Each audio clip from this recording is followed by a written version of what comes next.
Welcome to Free Range. Today's program features investigative journalist, author, the original conspiracy theorist, Jim Fetzer. Just name the false flag and Jim is probably the guy that shredded it. And now on with the show.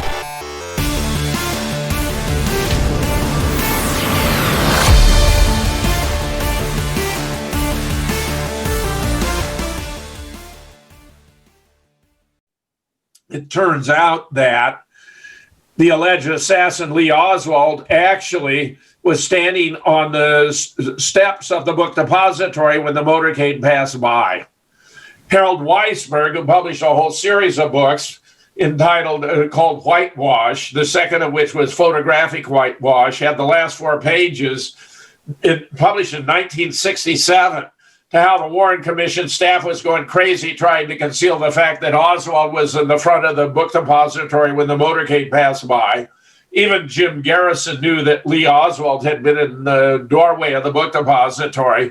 But that means, of course, he not only cannot have been the lone demented gunman, but he cannot have been one of the multiple shooters. And where I had early on identified 6 different shooters, Ole Damagard has identified a 7th, and I agree. And now we discover there was an 8th shooter whose identity remains unknown. But get this, each of them was tied in with one of the sponsors of the assassination. For example, there was a Dallas deputy sheriff who shot Jack in the back from the top of the county record building. There was an Air Force expert inside the triple underpass that fired a shot that passed through the windshield that hit JFK in the throat. We had a Dallas cop tied in with the CIA on the grassy knoll, firing a shot with a pistol. Easiest shot, but it would have hit Jackie, so he pulled his shot and the bullet wound up in the grass. We had a CIA shooter by the name of Frank Sturgis who fired the shot that entered JFK in the right temple. We had an anti-Castro Cuban in the Daltex building firing 3 shots, which were the only unsilenced shots, with a Mannlicher Carcano in order to create the acoustical impression of only 3 shots having been fired. And guess what? He was there supervised by George Herbert Walker Bush, who was arrested coming out of the Daltex and was interviewed. But they suppressed it. We wouldn't know except a deputy sheriff recognized him and made a record of it, which we now have. He was also standing there in front of the book depository later in the afternoon. I saw that picture.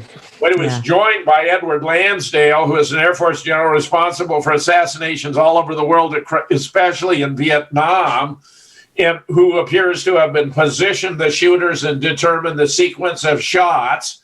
So we got him walking past the 3 tramps, Lansdale, and then later waiting for George Bush to talk to him. I mean, how nasty is it?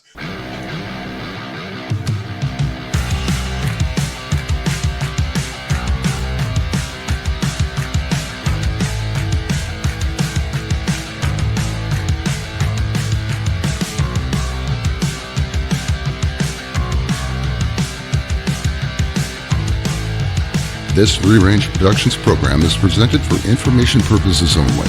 The opinions expressed may not necessarily reflect the opinions of the hosts, Free Range Productions, its principal supporters, or staff. Viewers are directed to use their own research and discernment with respect to any information presented here.